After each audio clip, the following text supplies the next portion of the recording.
Welcome back to another explainer.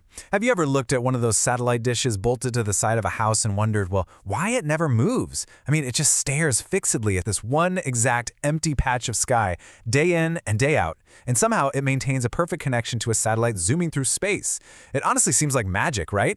But today, we're going to uncover how you can tie an invisible tether in space using absolutely nothing but gravity and a little bit of math. Because this is a massive engineering problem we're going to solve today. Think about it. Literally everything in orbit is falling.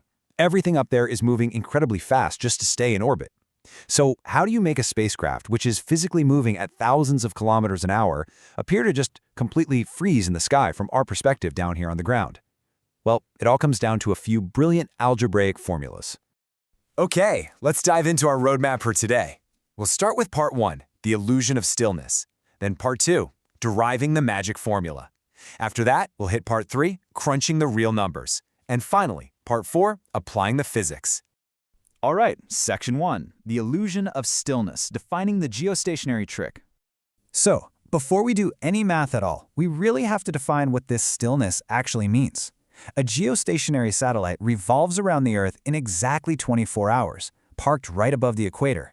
But here is the absolutely crucial part. It only appears stationary over the same point on Earth's surface over time.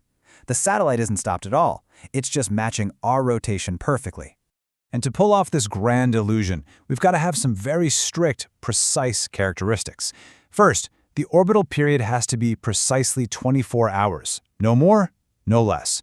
Second, the direction must be west to east, because it has to perfectly match the Earth's own rotation. Third, the position has to be directly above the equator.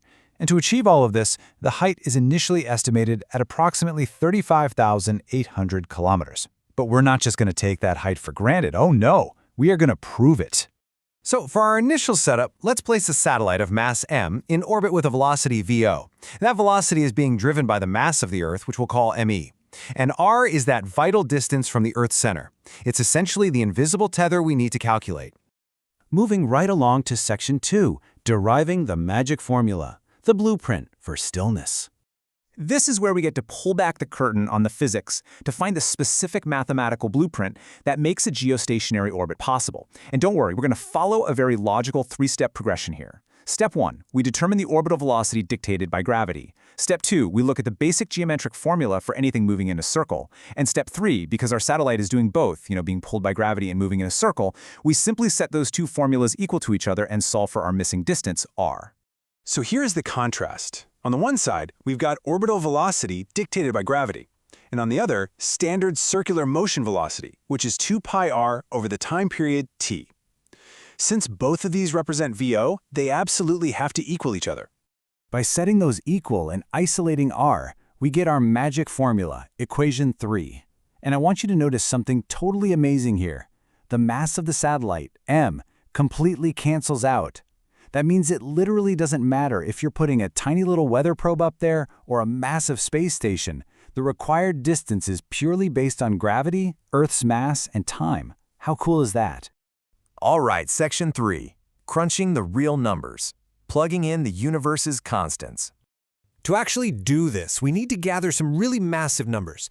The gravitational constant g is 6.67 times 10 to the negative 11th.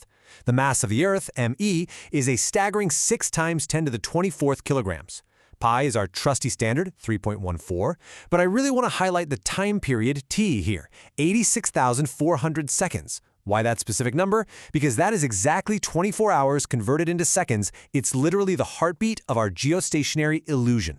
Now watch how these huge constants get crushed down into tangible results.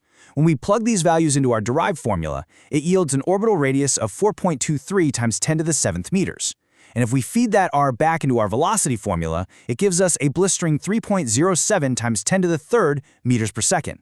That means it's traveling over 3 kilometers every single second just to appear perfectly still to us down below. But there's a pretty crucial nuance we need to address here. We just calculated r, the orbital radius, but r is measured from the center of the Earth. To find the actual height from our human perspective on the ground, which we'll call h, we have to subtract the Earth's radius from our calculated r. Looking at assignment 15.5, executing the subtraction is super straightforward. We take that calculated radius, subtract the standard radius of the Earth, which is 6.4 times 10 to the 6th meters, and boom, we have the final key to our puzzle. And that gives us this mind-boggling final calculation of 35,900 kilometers. That is the exact altitude required. Now, just to put that into perspective for a second, the entire diameter of the Earth is about 12,700 kilometers, so this specific parking spot in space is nearly 3 whole Earths away from our surface. It's incredibly far, yet perfectly calculated. Which brings us to Section 4. Applying the physics, testing the limits. We've solved the geostationary puzzle for sure, but the true power of physics is taking a set of rules and applying them to completely different hypothetical scenarios. Take a look at assignment 15.4. What if a satellite is placed at a height exactly equal to the radius of the Earth? So the height h equals RF, 6.4 times 10 to the 6 meters. Our goal here is to find the new required orbital speed, VO, to keep it in orbit at that much lower altitude. The math for this new application is incredibly elegant. Since the height is one Earth radius and the distance from the surface to the center is another Earth radius, the total combined radius is just 2 times the Earth's radius, or 1.28 times 10 to the 7th meters. When we plug this much smaller distance into our gravity formula, it outputs a required speed of 5.59 kilometers per second. Because it's closer to the Earth's massive gravitational pull, it has to fly significantly faster than our geostationary satellite just to avoid falling out of the sky. Which brings us to a final, pretty fascinating thought. We just proved mathematically that to make a satellite appear still, it must be exactly above the equator at one highly specific altitude of 35,900 kilometers. There's really no other way to do it. It is a single, finite, invisible ring around our planet. So, as our world becomes increasingly reliant on global communications and weather tracking, what happens when this invisible, mathematically perfect ring in space simply runs out of room? It's a real-world engineering crisis waiting to happen, all dictated by the beautiful, unyielding equation